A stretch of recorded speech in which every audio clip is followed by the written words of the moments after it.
Bonjour Jules, bonjour Sébastien. Je suis ravi de vous recevoir dans le troisième épisode, qui est le dernier d'ailleurs, de ce format hors série de course épique qui est réalisé en collaboration avec Brooks.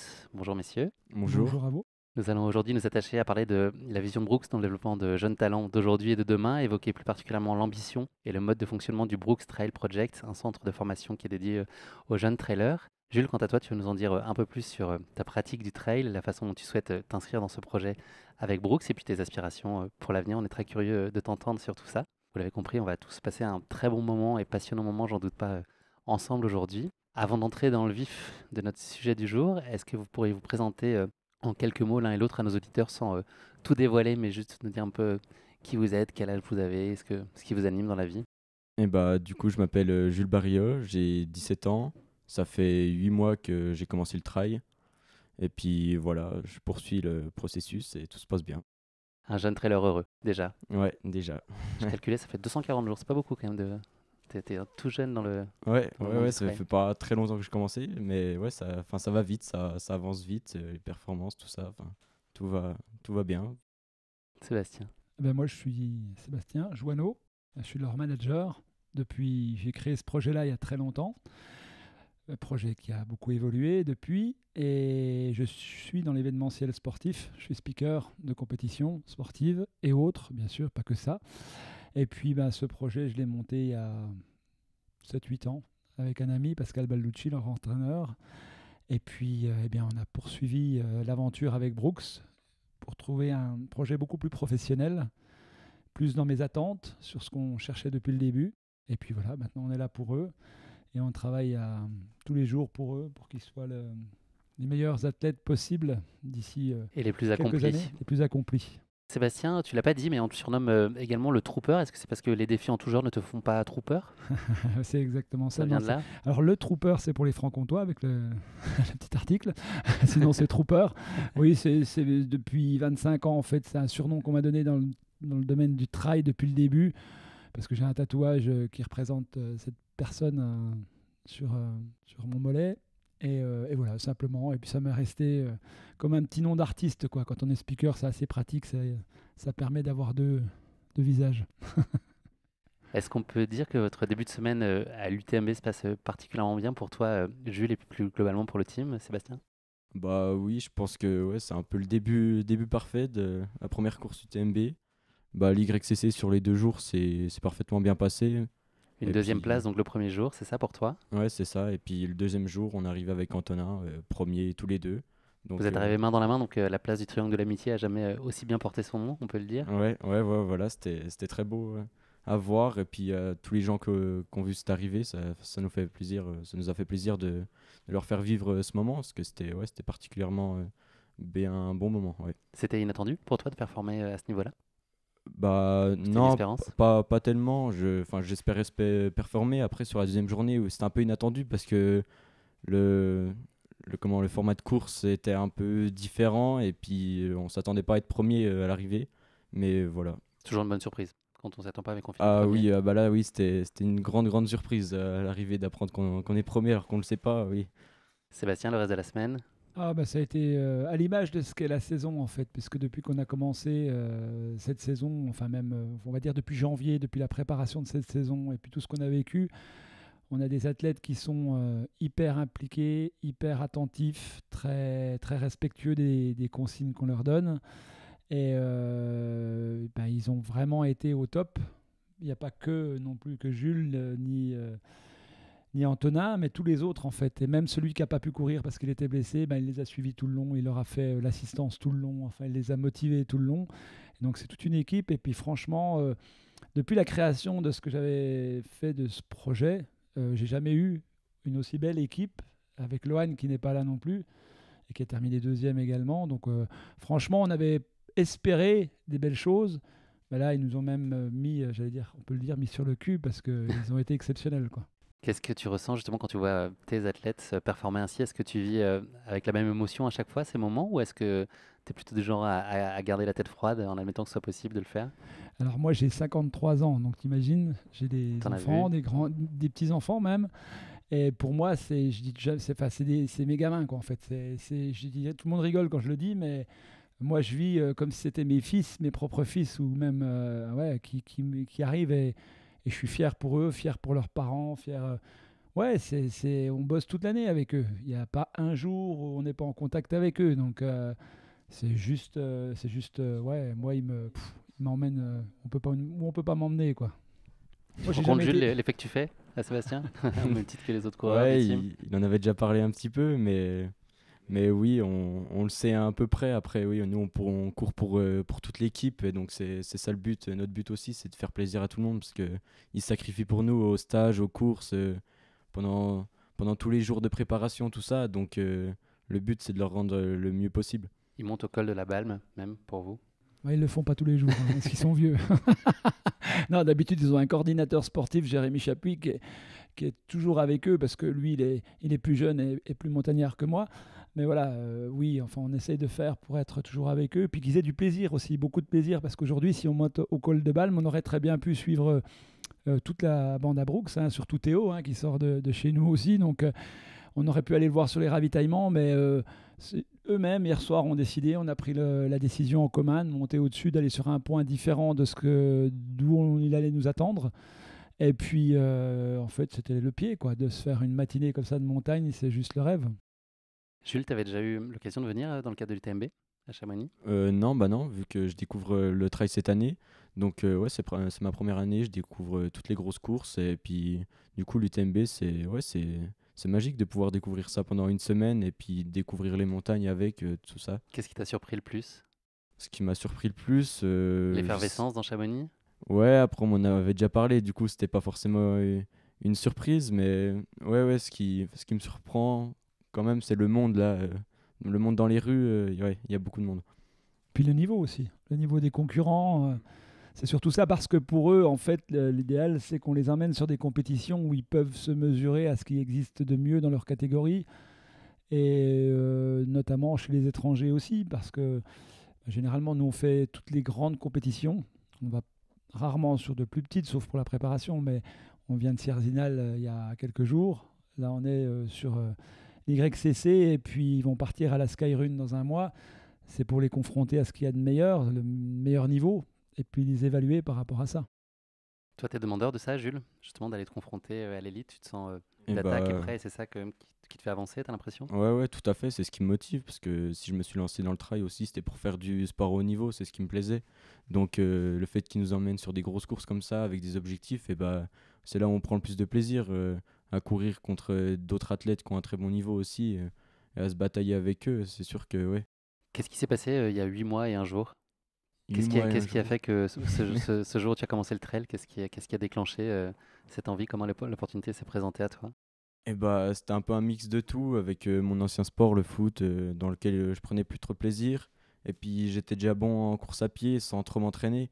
Et du coup, j'ai voulu voir jusqu'à où je pouvais aller en m'entraînant, puis découvrir ça. Je pensais pas que ça existait, un centre de formation de trail. Et donc là, c'était parfait pour moi en fait. Oui, en fait, il a un parcours complètement. C'est un parcours qu'on aime, nous, parce qu'en fait, c'est pas un coureur à pied à la base du tout. On ne le connaissait pas parce qu'on en détecte beaucoup toute l'année ou qu'on suit sur les compétitions. Lui, on ne le connaissait ni d'Ève ni d'Adam. Il est arrivé comme ça, ancien footballeur de très bon niveau, il ne le dit pas, mais de très très bon niveau, qui a été un petit peu. À qui on a vendu du rêve, qui s'y est pas retrouvé, qui a été déçu et qui est venu dans la course à pied parce qu'il aimait ça. Il est venu au test et tout de suite, parce qu'on passe une batterie de tests avec pas mal d'entretien et tout. Et là, tout de suite, Pascal Balucci, l'entraîneur, a détecté en lui quelque chose d'assez hallucinant en termes de capacité. De même que certains autres de ses collègues, notamment Antonin, qui a été avec lui sur les podiums. Et là, on s'est dit, voilà, quoi. S'il aime le trail, s'il a envie, il a tout pour faire, quoi. Ce qu'il a fait en 6 mois, il est champion de France. Il vient de faire moins d'une 30, ce qui ne s'est jamais fait sur Sierzinal chez les cadets. Jamais. Bon, il sait les capacités. Après, il a encore, on espère le garder jusqu'au bout et il a encore au moins 4-5 ans de travail. Mais il sera l'un des meilleurs et on le retrouvera peut-être sur des compétitions sur le TMB plus tard, dans les premières places, j'en suis certain. C'est un coureur d'avenir. Je vais pas aller jusqu'à dire que c'est le Kylian Jornet de demain, j'en suis pas là. Hein. Mais en tout cas, s'il continue comme ça, puis surtout avec son envie, de toute façon, il sera dans les meilleurs, c'est sûr. Comme un Nico Martin, comme tous ceux qu'on voit actuellement, quoi. Sébastien, est-ce que toi, tu peux nous en dire un peu plus sur ta pratique sportive Oh. et la course à pied? Alors moi, je suis qu'un coureur lambda et je suis fier de l'être. J'ai jamais eu des dispositions comme eux, aucune.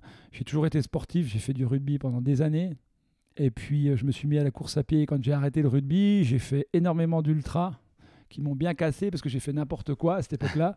J'ai fait 2 fois le Tour des Géants, par exemple, ou des choses comme ça. Mais j'ai aucune capacité comme eux. Je suis un coureur lambda. Je finissais au milieu du peloton et très heureux de finir au Finir milieu le Tour du des peloton. Géants, c'est déjà un peu plus que lambda. Oui, mais c'est donné à tout le monde quand on se prépare. C'est aussi ça.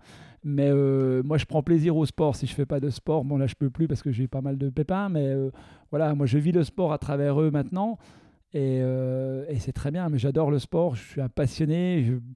Voilà, depuis toujours. Et la course à pied, j'en ai fait ça fait 25 ans. Je fais de la course à pied sur route, notamment. Beaucoup de marathons, des choses comme ça. Puis je me suis mis au trail très tard. On en parlait ce matin avec Jules. J'ai commencé à 35 ans le trail. Bon, ça fait déjà 20 ans bientôt. Et oui. Mais voilà, c'est une pratique pour moi. Je suis très montagne. Alors maintenant, je suis plus rando parce que c'est plus dans ce qui me reste de capacité. Mais on aime la montagne. Cham et Valorcine et le Buet et tout ça, c'est nos terrains de jeu, en fait. Quel bénéfice, toi, tu as vu tout de suite, Jules, au trail? Qu'est-ce que ça t'a apporté que tu ne trouvais pas plus ailleurs? Ce qui m'a apporté, déjà, c'est l'esprit collectif de groupe.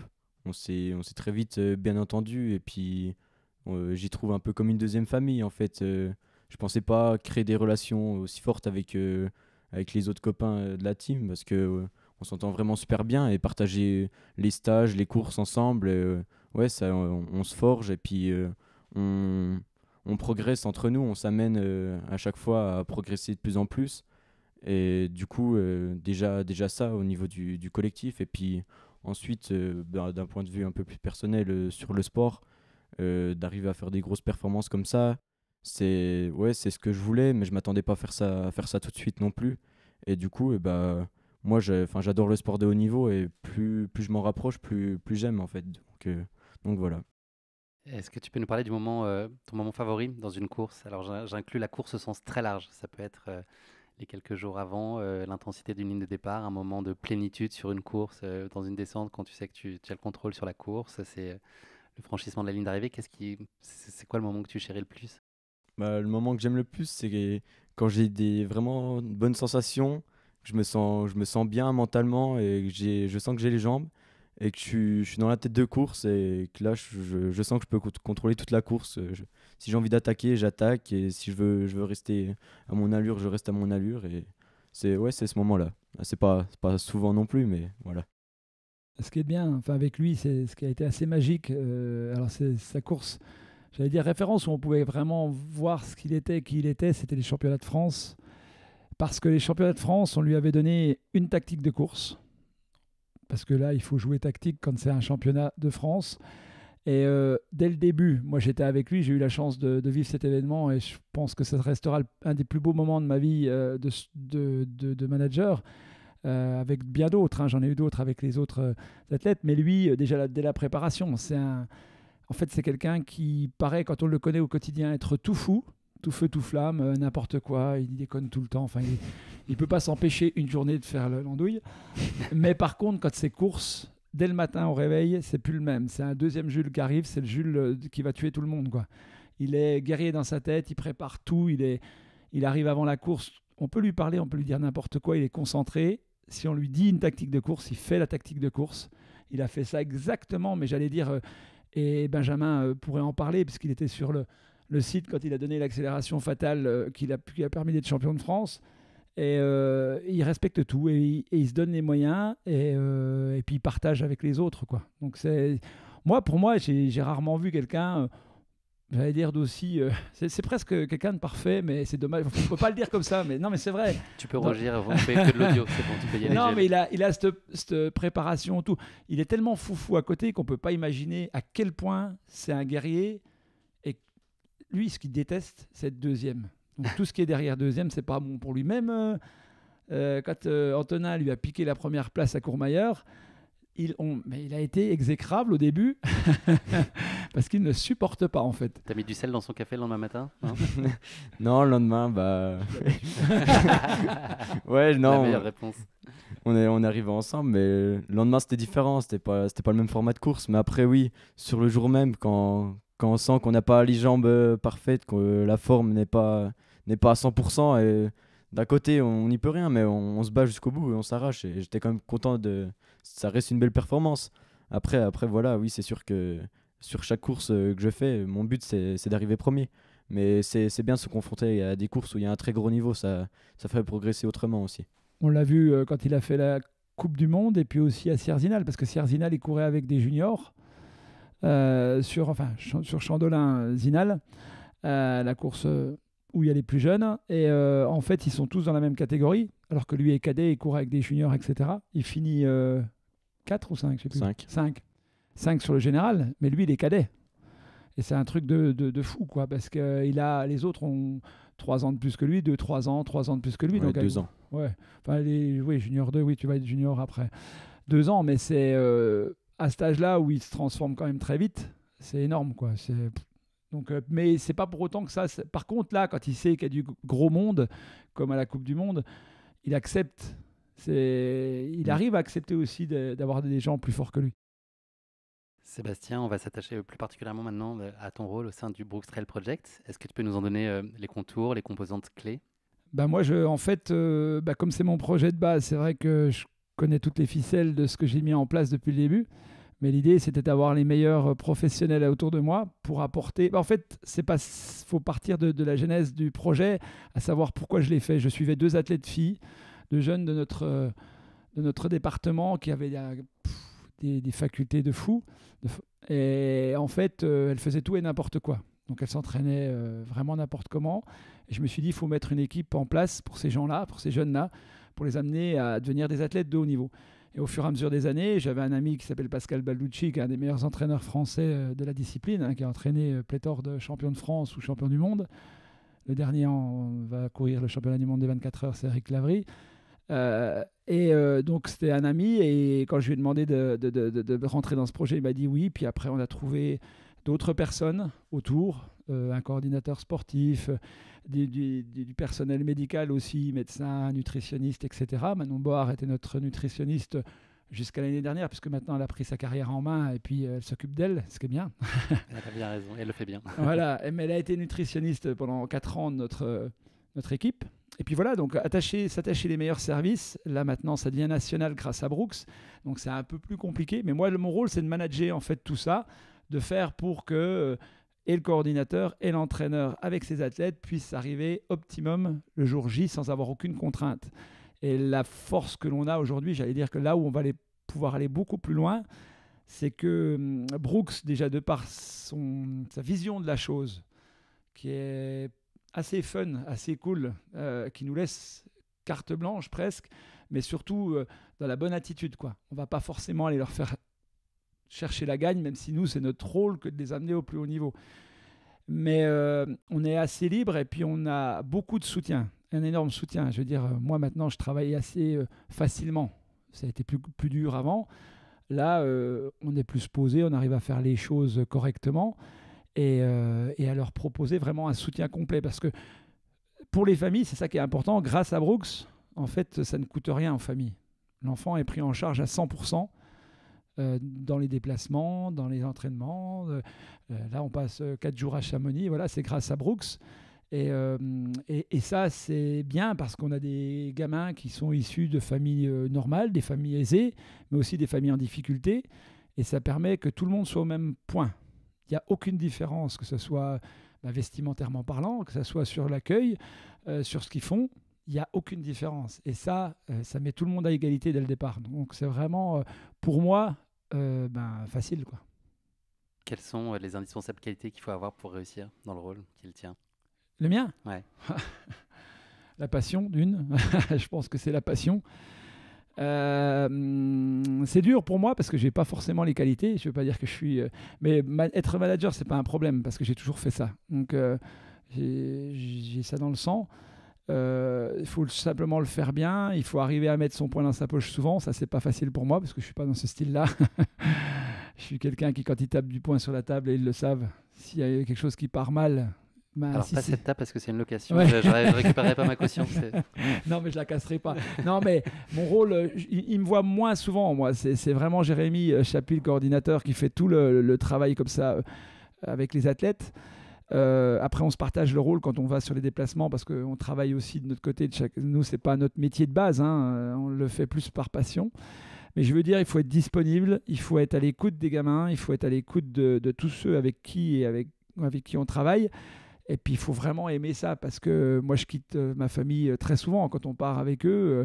Et quand on est avec eux, c'est H24. Moi, le coordinateur sportif, je l'ai matin et soir. L'entraîneur, je l'ai 2-3 fois par semaine. Et puis, bon, Brooks, un peu moins. Mais on a quand même des choses à faire qui nous prennent énormément de temps. Mais en tout cas, c'est une passion. Avant tout, c'est le jour où je le fais plus, c'est que j'ai plus la passion, quoi. Quelle est, toi, ta vision, Sébastien? Je pense qu'il y a un message que tu martèles. Si tu en avais un à faire passer, qu'est-ce que tu voudrais que tous les athlètes que tu encadres assimilent, ce qui te caractérise et toi, ta vision de la pratique?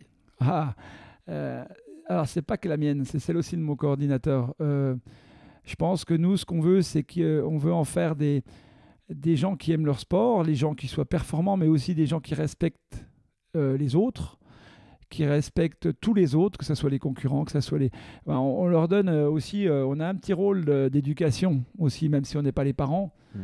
On est là pour... moi, je leur tape sur les doigts souvent, pour des petits riens des fois, mais que le partage aussi, par exemple, quand tu es autour de la table puis que tu déjeunes et qu'il y en a un qui est en train de manger la moitié de ce que les autres pourraient manger. Voilà, c'est des choses comme ça. On leur apprend en fait à être des hommes et des femmes, mais surtout respectueux des autres, quoi. Respectueux d'un coureur, respectueux de tous ceux qu'ils encadrent. Des fois, ils sont énervés. Là, ils étaient un peu énervés sur la revenge parce qu'ils n'étaient pas trop d'accord sur le principe de la course, que j'étais un peu avec eux aussi. Mais voilà, on leur a dit, vous mettez votre poing dans votre poche et puis vous faites votre travail, quoi, en fait. Mais voilà, c'est ça. Mais c'est d'être avant tout des hommes respectueux des autres. Jules, est-ce que tu peux nous parler du processus de sélection pour les gens qui ne connaissent pas, les auditeurs qui ne connaîtraient pas la façon dont ça fonctionne? Par quelle étape tu es passé? J'avais déjà, avant les sélections, fait 1 ou 2 courses où j'avais bien performé. Et puis après, on m'a parlé de ces sélections. Donc, il fallait remplir un dossier. Donc, se présenter, dire nos ambitions, ce qu'on aimait avec le trail, où on voulait être plus tard en fait avec le trail, ce qu'on voulait devenir. Et après, on était pris sur dossier ou pas. Et puis ensuite, il y avait des détections. Donc ça durait 2 jours, le temps d'un week-end. On commençait le matin avec un test de VMA, puis après on enchaînait avec un test en descente. Ensuite l'après-midi, c'était un test en montée. Après le soir, ils nous présentaient le projet, et la marque, tout ce qui allait autour. Et le lendemain matin, on avait un parcours trail de 5 km avec 350 de dénivelé, si je me rappelle bien. Donc c'était chronométré, tout ça, on partait en contre-la-montre. Et après, à l'issue de tout ça, ils faisaient un classement, tout ça. Et puis on avait aussi des entretiens. Des entretiens individuels, ouais, c'est ça. Individuels et avec vos parents. Et avec nos parents pour leur montrer véritablement nos motivations et ce qu'on s'apprêtait à faire si jamais on rejoignait le team. Donc après, c'était un mix de tout ça et puis mélangé qui donnait des résultats. Les parents, justement, il faut montrer patte blanche, il faut leur démontrer votre capacité à les accompagner, puis à ce qu'ils ne se perdent pas en route. Oui, il y a une histoire de confiance déjà, savoir comprendre le projet, parce que c'est hyper flou quand on leur dit comme ça, formation. Aussi leur expliquer que nous, on ne s'occupe pas du scolaire, mais que c'est individualisé par rapport à l'école. C'est-à-dire que lui, il est étudiant d'une façon. On prend Camille Cucherousset, qui est plutôt sur des hautes études, il fait autre chose. On en a qui travaillent aussi, ça arrive. On a un paysan qui est un jeune paysan et qui travaille. Donc, ils ont tous des programmes différents. Donc, il faut tout adapter ça. Donc, il faut l'expliquer aux parents. Il faut que les parents soient aussi... Alors, il faut que lui, l'athlète ou le futur athlète, nous exprime son envie. Il faut que la famille nous exprime son soutien.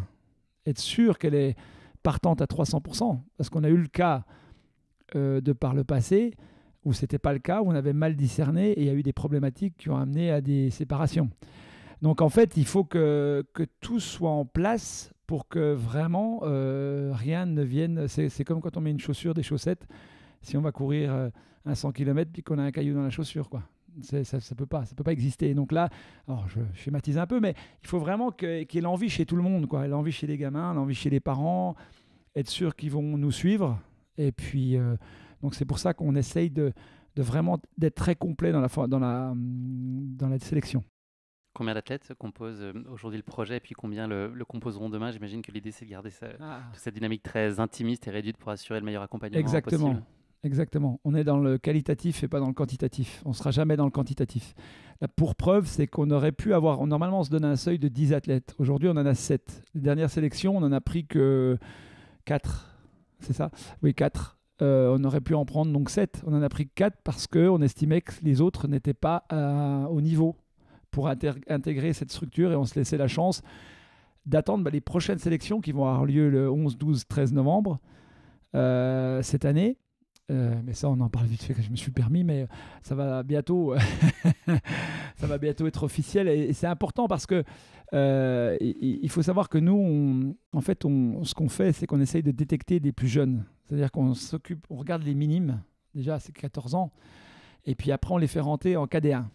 Nous, ce qu'on veut, c'est avoir des cadets, comme Jules. KD1, KD2. Jusqu'à Junior 1, mais c'est le maximum. Pour avoir la marge de travail nécessaire, 5 ans minimum, pour pouvoir faire quelque chose de cet athlète. Donc là, il va y avoir les prochaines sélections. On a 10 places, donc il n'en reste plus que 3, puisque les 7 qui sont ici, pour l'instant, on leur a officialisé le fait qu'on les gardait. Parce qu'ils ont des tests chaque année.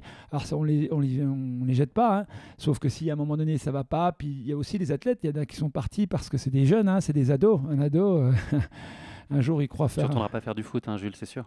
Ah oui, c'est sûr, j'ai trouvé mon bonheur dans le trail. Il pourrait, mais ça serait dommage avec tout ce qu'il attend derrière dans le trail, parce que je pense que ça peut être vraiment une affiche de ces prochaines années sur des grands événements. Mais voilà, il nous reste 3 places. On aimerait aussi, sincèrement, et avec Ingrid de chez Brooks, on en parle souvent avec Benjamin également, on voudrait féminiser encore plus. Si on pouvait avoir des filles qui intègrent, comme Lohan, qui est un très très bon élément, notre formation, ça serait vraiment chouette, quoi.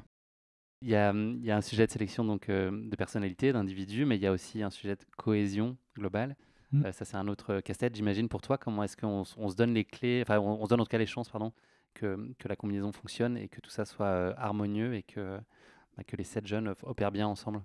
Alors nous, on a une façon de faire, de procéder. Je pense que le mieux à même d'expliquer, c'est Jules aussi, mais c'est vrai qu'on les amène nous, on les aide à ce qu'ils soient en cohésion, mais je pense qu'il y a beaucoup de choses qui rentrent en compte. Il y a déjà l'aspect général, c'est-à-dire comment nous, on s'entend entre adultes autour d'eux.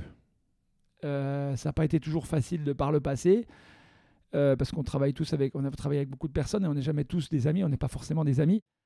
Et puis des fois, quand ça pêche chez nous, ça pêche chez eux derrière. Donc il faut que nous, on soit au top. Je dois avouer, et c'est pas parce qu'ils sont là et parce qu'ils nous entendront que c'est Brooks, mais depuis qu'on est avec eux, moi j'ai 0 problème et ça m'aide beaucoup parce qu'on s'entend tellement bien que je pense que les gamins le sentent. Et eux, après, ils ont eu du mal, eux. Ils ont mis... Depuis que vous êtes arrivés, au début, vous ne parliez pas trop. Par contre, maintenant, ça se lâche.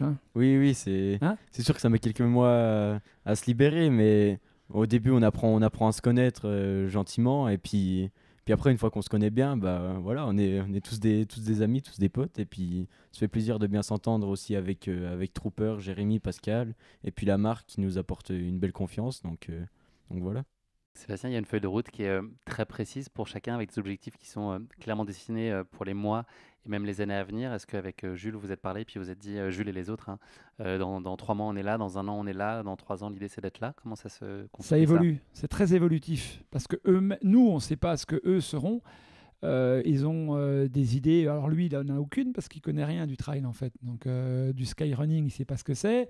Enfin, il sait maintenant. J'apprends petit à petit. Voilà, tu apprends petit à petit. Mais entre faire de l'ultra ou faire une manche de skyrunning ou n'importe quel autre format à montagne, etc., on leur apprend petit à petit. Et au fur et à mesure de la formation, en fait, ça nous permet de savoir où ils vont aller.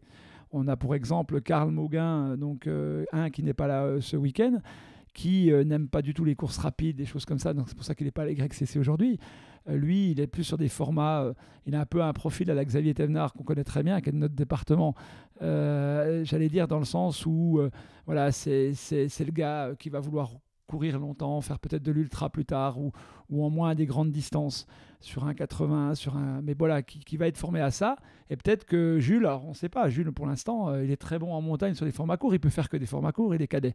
Mais ça évolue tout au long de la formation et on leur demande beaucoup ce qui les intéresse, je pense. Toi pour l'instant. Oui, après vous nous avez demandé quelques fois pour ceux qui connaissent, enfin pour ceux qui commencent comme moi.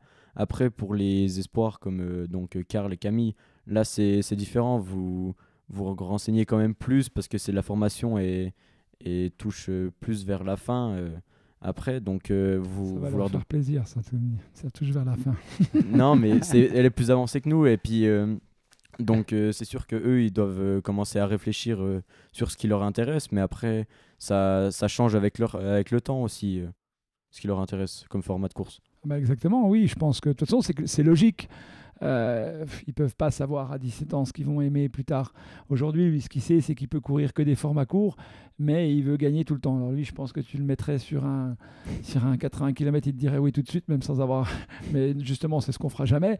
Mais Oui. on prend exemple Théo. Théo, aujourd'hui, Théo Bourgeois. Il était sur sa première course longue. Bon, ça s'est mal passé, il s'est fait mal au dos, et donc il a dû abandonner. On espère que c'est pas trop grave et que ça ira bien très vite et il recommencera ce format, mais il faut les habituer petit à petit à d'autres formats. D'ailleurs, c'est intéressant parce que Théo Bourgeois, qui est chez Brooks aujourd'hui, est du même village que Jules. Un village de combien d'habitants ? 600. Et on a trouvé, le hasard. Probabilité assez faible, effectivement. Ouais. Et ben voilà, 2 mêmes athlètes à un niveau aussi haut dans le même village. C'est déjà, ça c'est beau ça. Ouais, il y a un nid.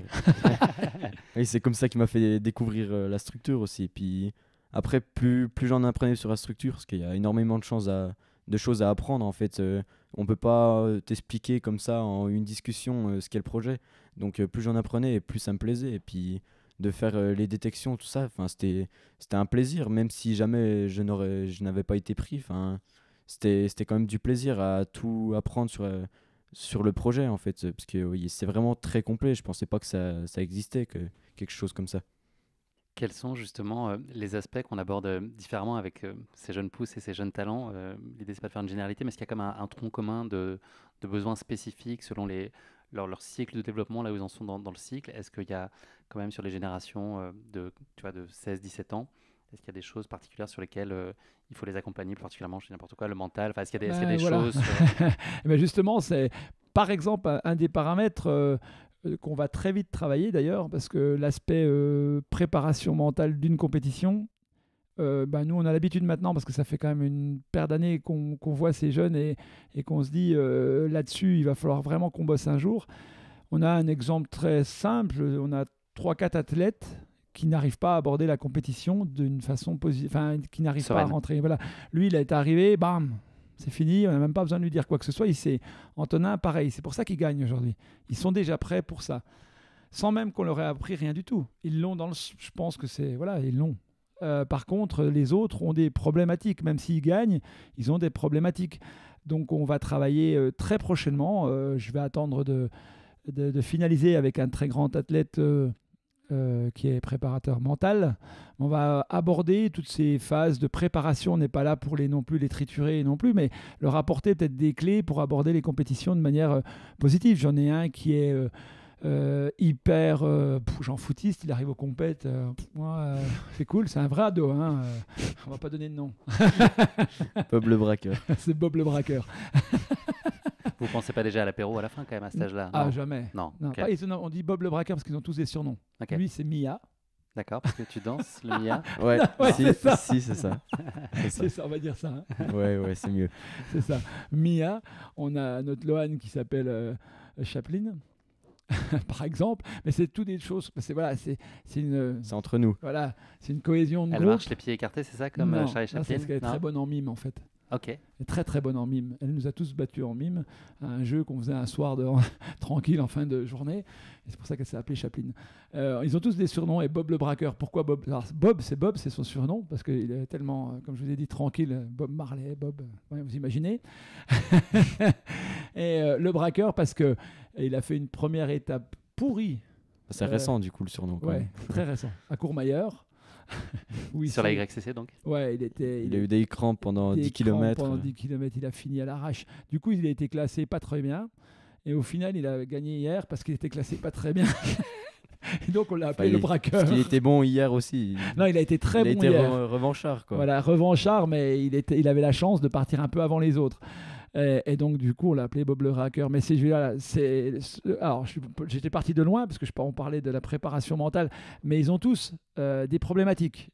Un qui va être trop anxieux, une qui va être trop sensible à tout ce qui se passe, l'environnement, le monde, un truc qui va pas, et puis des qui sont stressés, enfin des qui sont genre foutistes, et puis des très très stressés. Donc, il faut arriver. C'est vraiment ça un des points clés à cet âge-là.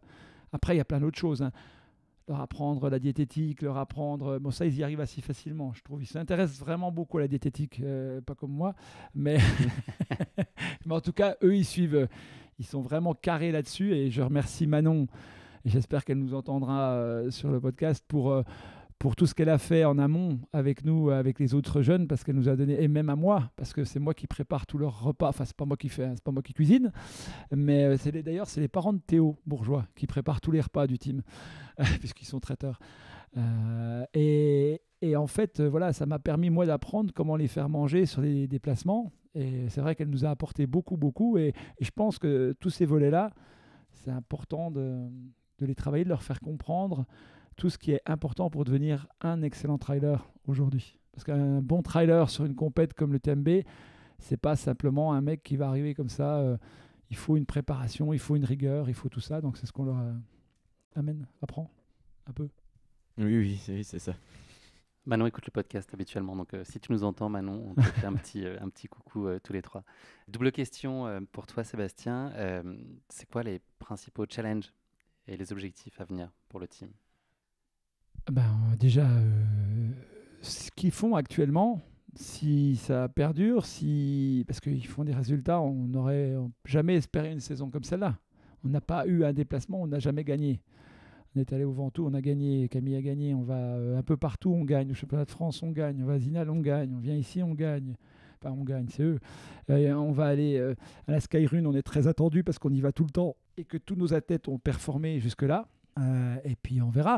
Mais il y a des points d'attention, de vigilance quand même. Qu'est-ce qu'il faut s'assurer de toute façon, ils sont vraiment préservés. Hein. Ils gagnent. On n'est pas là pour faire des machines de guerre. C'est eux qui sont des machines de guerre tout seuls. Mais on les préserve beaucoup. C'est-à-dire que par exemple aujourd'hui, il y en a un qui n'a pas couru. Enfin aujourd'hui, c'est 4 jours. C'est Victor Bury, simplement parce qu'il s'était fait une petite entorse. Mais là, il a été écarté tout de suite.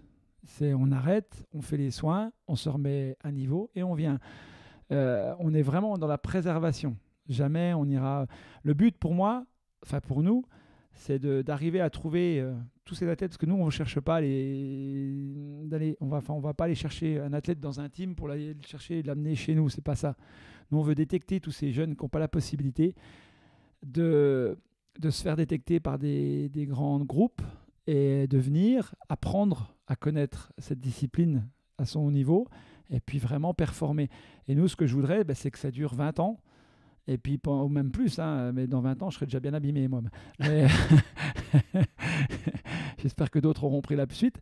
Mais ce que je veux dire, c'est que ça dure comme ça, et qu'on arrive à trouver ces petites perles, et qu'on les amène, et que ces gens-là soient des parfaits coureurs qui savent maîtriser un petit peu tout ce qu'ils ont à connaître pour pas s'abîmer. Moi, je veux pas qu'ils finissent comme nous. Moi, j'arrive plus à courir parce que j'ai plus de genoux, parce que j'ai fait n'importe quoi.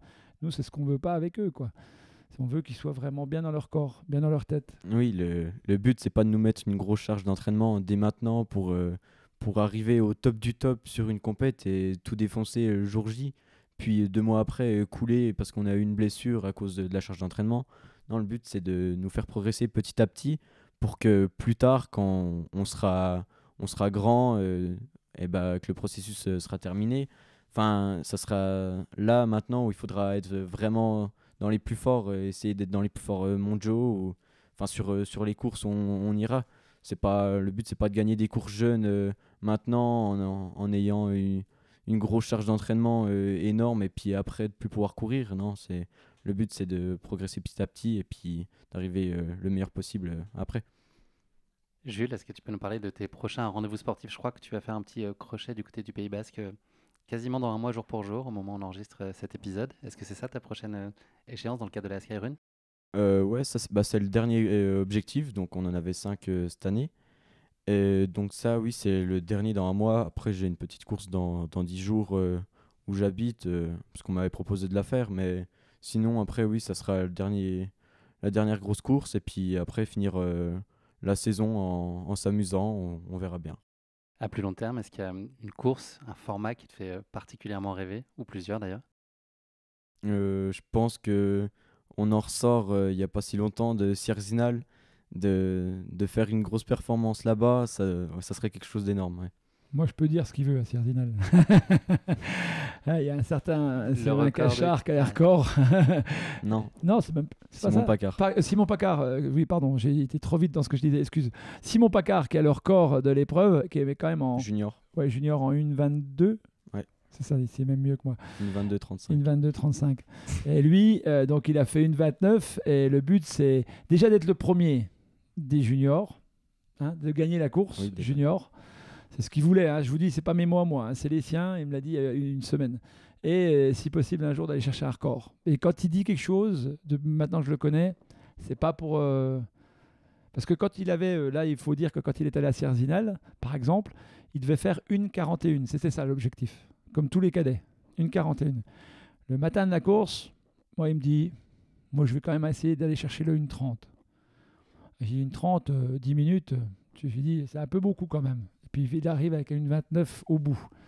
Donc, quand il dit des choses, on est obligé d'écouter ce qu'il dit parce qu'on sait que c'est pas de la... Non, t'avais dit une 30, pas une 29. Non, et, mais c'est- et les formats plus longs, c'est quelque chose que tu pressens que ça peut t'appeler à un moment ou t'as pas d'attirance aujourd'hui pour ça? Tout de suite, pas spécialement. Après, c'est bien de se tester au moins une fois par an, comme ça, sur ce format Sierzinal Junior. C'était bien, j'ai pris plaisir quand même à courir plus longtemps. Après, ça viendra dans les années à venir pour courir sur du plus long. Mais c'est bien de commencer comme ça, parce que avant que je commence le trail, j'avais jamais fait de course avec de grandes distances non plus. Donc, le but, c'est de s'habituer aussi sur des plus petites courses au début.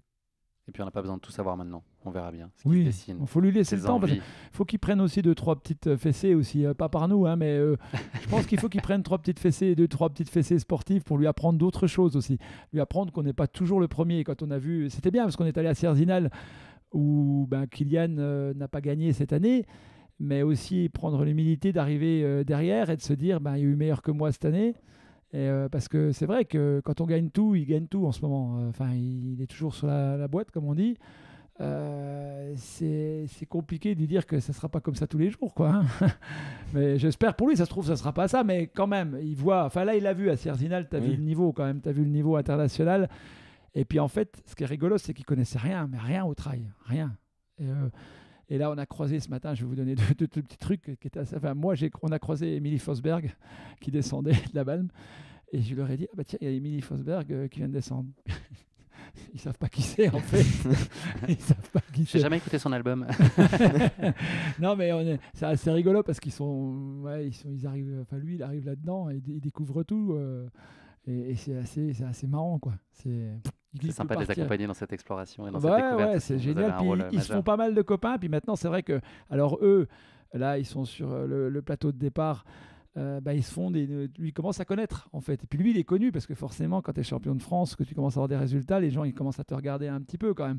Et il commence à connaître tous les meilleurs de sa génération. Et c'est ça qui est bien, c'est qu'il commence à y avoir un nouveau groupe qui va arriver à la suite des Sylvain, des Simon, etc. Donc des Léandre et compagnie. Donc eux, ils sont derrière, ils vont les pousser. Donc c'est ça qui est bien. Merci beaucoup à tous les deux. On est arrivé au terme de cet épisode hors série. Merci pour nos échanges qui ont été aussi sympathiques, captivants et qui nous ont permis de mieux comprendre la façon avec laquelle Brooks aborde le développement de talent et l'accompagnement d'athlètes pour les mener aussi haut, aussi loin et aussi bien que possible en prenant soin de ne pas brûler les étapes. On l'aura bien compris. Je vous souhaite beaucoup de réussite dans vos objectifs mutuels, communs. Parce que, Eh ben, merci les deux. beaucoup. Ouais, merci. Enfin, surtout pour eux. Parce que c'est eux l'avenir. En tout cas, merci à vous pour votre accueil. C'est vraiment super sympa. C'était un grand plaisir. À bientôt. À bientôt, merci. À bientôt. Merci à tous de nous avoir suivis. J'espère que cet épisode vous a plu. Pour ne manquer aucun épisode, n'oubliez pas de vous abonner sur les différentes plateformes de streaming. Et si le cœur vous en dit, n'hésitez pas à mettre le maximum d'étoiles sur iTunes ou sur Spotify. Cela aidera Course Épique à se faire connaître plus largement encore. Merci et à très bientôt pour notre prochain épisode de Course Épique.